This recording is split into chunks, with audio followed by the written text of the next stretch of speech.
हम पाकिस्तान को दरपेश मौसमियाती तब्दीली के बढ़ते चैलेंजेस पर बात करेंगे, जो अब गर्मियों के आगाज़ पर भी भरपूर तरीके से दरपेश हैं। वीकेंड पर मुल्क के मुख्तलिफ हिस्सों में शदीद बारिश और यालाबारी हुई, जबकि महकमा मौसमियात ने मई के पूरे महीने में शदीद बारिशों के साथ साथ सिंध और बलोचिस्तान में एक शदीद हीट वेव की पेशगोई भी कर दी है, जबकि NDMA को बारिशों के बाद पैदा होने वाली सूरत हाल से निमटने के लिए अलर्ट कर दिया गया है। ये मौसमियाती तब्दीली क्या इशारा कर रही है और इसके असरात कितने संगीन हो सकते हैं, इस हवाले से गुफ्तगू करने के लिए हमारे साथ मौजूद है माहिर माहौलियात डॉक्टर ज़ैनब। बहुत शुक्रिया प्रोग्राम में अपना कीमती वक्त देने के लिए। सबसे पहले तो ये बताएं कि एक तरफ मई में शदीद बारिशें और दूसरी तरफ जनूबी इलाकों में हीट वेव, ये कंट्रास्ट क्यों है और इसकी क्या वजह है? जी, ये बिल्कुल मौसमियाती तब्दीली की वजह से ये कंट्रास्ट हम देख रहे हैं। और इसके अलावा जो पाकिस्तान और ये खास तौर पर साउथ एशिया के खित्ते में जो वेदर पैटर्न है वो बहरुल काहिल से डिटरमिन हो रहा होता है। बहरुल काहिल में इस दफ़ा साइंटिस्ट ने एक एनोमली देखी है और वो ये है कि उस समंदर का टेम्परेचर बढ़ रहा है, यानी कि क्योंकि समंदर भी जंगलात की तरह कार्बन सिंक्स के तौर पे एक्ट करते हैं, तो जब समंदर का टेम्परेचर बढ़ रहा है तो वो यहाँ जो है एल नीनो का प्रोसेस जो है वो एक्सपेक्टेड था कि वो स्टार्ट हो सकता है, जिसकी वजह से पाकिस्तान की तरफ गर्म हवाएं और कहत साली और गर्मी की शिद्दत में इजाफा या हीट डोम वाला मामला जो हमने 2022 में देखा और उससे पहले भी वो हो सकता है। ये वही उसी वजह से जो है हम लोग देख रहे हैं कि जो हमारी कोस्टल बेल्ट है वहाँ पे टेम्परेचर बहुत ज्यादा बढ़ना शुरू हो गया है। यहाँ तक कि शाम के टाइम भी, रात के टाइम भी जो टेम्परेचर है वो बढ़ रहा है और गर्मी की शिद्दत में इजाफा हो रहा है। और इसके अलावा जो हमारे ये जो सेंट्रल पंजाब और नॉर्थ के इलाके हैं वहाँ पे इंटरेस्टिंग फैक्टर ये है कि वहाँ पे भी गर्मी अबव नॉर्मल टेम्परेचर रिकॉर्ड हो रहा है, दिन के टाइम भी, रात के टाइम भी। लेकिन बारिश अचानक होती है और उससे मौसम थोड़ी देर के लिए बदलता है, फिर जब नहीं होती तो गर्मी पड़ जाती है। तो ये क्लाइमेट चेंज की वजह से तगय्युरात हम देख रहे हैं, जो कि पहले से प्रेडिक्ट किया जा रहा था कि ऐसा मौसमियाती तब्दीली होगी जिसमें अचानक बारिश और फिर शदीद गर्मी और प्रोलॉन्ग जो है वो गर्मी के स्पेल चल सकते हैं, जो कि खतरे की बात है ज़राअत के लिए भी, और पानी की किल्लत का मसला भी पैदा हो सकता है। बिल्कुल, पानी की किल्लत की भी बात हो रही है। अच्छा, इस साल तो मूनसून में जो लास्ट ईयर से अगर कंपेयर किया जाए तो 30% बारिशें ज़्यादा होने का इम्कान है। ये किस हद तक ख़तरनाक है और ये इससे सैलाब का कितना ज़्यादा ख़तरा बढ़ सकता है, और ये गर्मियों का जो सीज़न है ये मौसमियाती लिहाज से कितना मुश्किल साबित होने जा रहा है?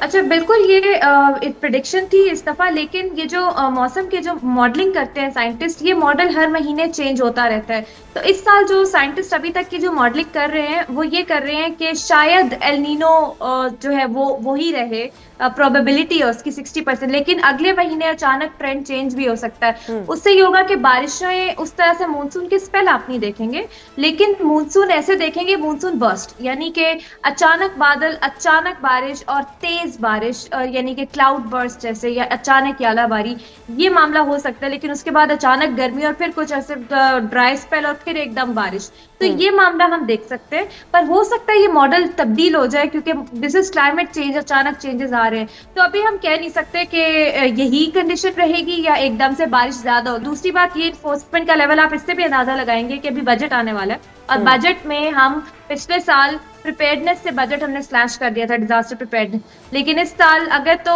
प्रिपेयर्डनेस बहुत जरूरी है, अर्ली वार्निंग सिस्टम्स में इन्वेस्टमेंट जरूरी है, ग्रीन बफर जोन्स में इन्वेस्टमेंट जरूरी है, अगर तो ये चीजें हम बजट में देखते हैं तो इसका मतलब है कि वाकई में सीरियसनेस है हमारे इदारों में कि हम इस चीज को जो है वो इन्फोर्स कर सकें। अच्छा ज़ैनब साहिबा, ये भी बताइएगा कि जो ग्रीन कवर कम होने की बात हो रही है, दरख्तों की कटाई बहुत बढ़ी है। रिसेंटली इस्लामाबाद में बहुत ज़्यादा दरख्तों की कटाई हुई, तकरीबन 29,000 से ज़ायद दरख्त थे, तो इसकी वजह से ये क्लाइमेट चैलेंज जो है ये कितना बढ़ गया है? ये बहुत अहम पॉइंट है और ये बहुत ज़रूरी है कि इसको एड्रेस किया जाए। बिल्कुल, जो पुराना जंगल होता है, पुराना दरख्त होता है 50-60 साल पुराना, अगर आप उसको काट देते हैं, उस दरख्त का अपना माइक्रो क्लाइमेट होता है, अपनी बायोडाइवर्सिटी होती है, वो वहाँ से ख़त्म हो जाती है। और फिर उसकी जगह कोई भी नया दरख्त लगा देना, खास तौर पे जैसे इस्लामाबाद की बात कर ले, पाम लगाए जा रहे हैं, पाम लोकल दरख्त नहीं है, उसका नुकसान है हमारे इस इलाके में। तो ये बहुत बड़ा एक क्रिमिनल नेग्लिजेंस होनी चाहिए, खास तौर पर जब हम वल्नरेबल है। इस्लामाबाद का टेम्परेचर पिछले कुछ सालों में मुसलसल बढ़ रहा है क्योंकि कंक्रीट इतना ज्यादा है, ग्रीन बफर मिटाई जा रही है। अनफॉर्चुनेटली हमारे मुल्क में समझा जाता है कि तरक्की का मतलब है इंफ्रास्ट्रक्चर डेवलप करते जाओ, ग्रीन बफर्स काटते जाओ, दरियाओं को इंक्रोच करते जाओ।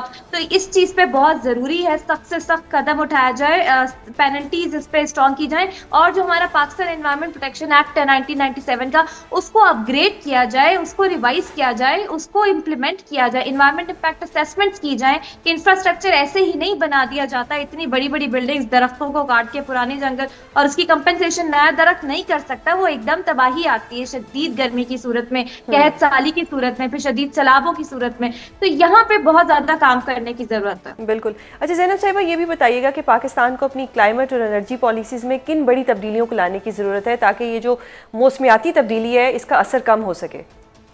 पाकिस्तान को एडहॉकिज्म से निकल के लॉन्ग टर्म प्लानिंग की तरफ फोकस करने की जरूरत है। शॉर्ट टर्म गेन्स का नहीं सोचें, लॉन्ग टर्म प्लानिंग करें, होलिस्टिक प्लानिंग होनी चाहिए। एनर्जी में देखिए, पाकिस्तान ने अपने नेशनल डिटरमाइंड कॉन्ट्रीब्यूशंस जो कि हम कमिट किया हुआ है क्लाइमेट एक्शन की मद में, हम कहते हैं 2030 तक हम अपनी जो renewable energy, alternative energy source है उसको बढ़ाएंगे, ठीक है, इतने परसेंटेज हम फिक्स कर देते हैं। लेकिन हमारी जो नेशनल पॉलिसीज है वो अलाइनमेंट नहीं होती उनकी हमारी कमिटमेंट्स के साथ। तो बहुत जरूरी है सोलराइजेशन, ऑल्टरनेट एनर्जी सोर्सेज को प्रमोट किया जाए, सब्सिडाइज किया जाए, क्योंकि अगर देखिए रूफटॉप सोलर अगर रेवोल्यूशन ना आई होती पाकिस्तान में, जो कि अपनी मदद आपके तहत लोगों ने की, तो आज ईरान की जंग की वजह से हम लोग बहुत बुरी तरह मुतासिर होते हैं एनर्जी बहरान में। तो ये जरूरी है कि इस चीज पे ज्यादा से ज्यादा लॉन्ग टर्म स्ट्रैटेजी लेकर आया जाए। इसके अलावा क्लाइमेट एक्शन की मद में भी हमें ये देखने की जरूरत है कि जो हम लोग अपनी फिस्कल प्लानिंग करते हैं और development planning, annual development plans बनते हैं, क्या वो क्लाइमेट प्रूफ है, उसमें क्लाइमेट में कहाँ किधर पैसा लग रहा है, चाहे सूबा है चाहे डिस्ट्रिक्ट है। अकाउंटेबिलिटी फ्रेमवर्क बहुत जरूरी है ताकि वो उस चीज को हम असेस कर सके, रिकॉर्ड कर सके। ये इन्वेस्टर भी यही मांगता है, इंटरनेशनली भी। और पाकिस्तान को अपना केस क्लाइमेट की मद में बहुत स्ट्रॉन्ग करने की जरूरत है, क्योंकि अब जंगें इकोलॉजिकल रिसोर्सेज पर होती हैं। तो हमारा सबसे बड़ा इकोलॉजिकल रिसोर्स पानी जो है वो इस वक्त अंडर स्ट्रेस्ड है। अच्छा ज़ैनब साहिबा, ये भी बताइएगा कि पाकिस्तान को अपनी क्लाइमेट और एनर्जी पॉलिसीज़ में किन बड़ी तब्दीलियों को लाने की ज़रूरत है ताकि ये जो मौसमियाती तब्दीली है इसका असर कम हो सके? पाकिस्तान को एडहॉकिज्म से निकल के लॉन्ग टर्म प्लानिंग की तरफ फोकस करने की जरूरत है। शॉर्ट टर्म गेन्स का नहीं सोचें, लॉन्ग टर्म प्लानिंग करें, होलिस्टिक प्लानिंग होनी चाहिए। एनर्जी में देखिए, पाकिस्तान ने अपने नेशनल डिटरमाइंड कॉन्ट्रीब्यूशंस जो कि हम कमिट किया हुआ है क्लाइमेट एक्शन की मद में, हम कहते हैं 2030 तक हम अपनी जो renewable energy, alternative energy source है उसको बढ़ाएंगे, ठीक है, इतने परसेंटेज हम फिक्स कर देते हैं। लेकिन हमारी जो नेशनल पॉलिसीज है वो अलाइनमेंट नहीं होती उनकी हमारी कमिटमेंट्स के साथ। तो बहुत जरूरी है सोलराइजेशन, ऑल्टरनेट एनर्जी सोर्सेज को प्रमोट किया जाए, सब्सिडाइज किया जाए, क्योंकि अगर देखिए रूफटॉप सोलर अगर रेवोल्यूशन ना आई होती पाकिस्तान में, जो कि अपनी मदद आपके तहत लोगों ने की, तो आज ईरान की जंग की वजह से हम लोग बहुत बुरी तरह मुतासिर होते हैं एनर्जी बहरान में। तो ये जरूरी है कि इस चीज पे ज्यादा से ज्यादा लॉन्ग टर्म स्ट्रैटेजी लेकर आया जाए। इसके अलावा क्लाइमेट एक्शन की मद में भी हमें ये देखने की जरूरत है कि जो हम लोग अपनी फिस्कल प्लानिंग करते हैं और development planning, annual development plans बनते हैं, क्या वो क्लाइमेट प्रूफ है, उसमें क्लाइमेट में कहाँ किधर पैसा लग रहा है, चाहे सूबा है चाहे डिस्ट्रिक्ट है। अकाउंटेबिलिटी फ्रेमवर्क बहुत जरूरी है ताकि वो उस चीज को हम असेस कर सके, रिकॉर्ड कर सके। ये इन्वेस्टर भी यही मांगता है, इंटरनेशनली भी। और पाकिस्तान को अपना केस क्लाइमेट की मद में बहुत स्ट्रॉन्ग करने की जरूरत है, क्योंकि अब जंगें इकोलॉजिकल रिसोर्सेज पर होती हैं। तो हमारा सबसे बड़ा इकोलॉजिकल रिसोर्स पानी जो है वो इस वक्त अंडर स्ट्रेस्ड है। बहुत शुक्रिया डॉक्टर ज़ैनब प्रोग्राम में अपना कीमती वक्त देने के लिए। नाज़रीन, प्रोग्राम का वक्त ख़त्म होता है, कल आपसे दोबारा मुलाकात होगी। अपना बहुत ख्याल रखिएगा। अल्लाह हाफ़िज़।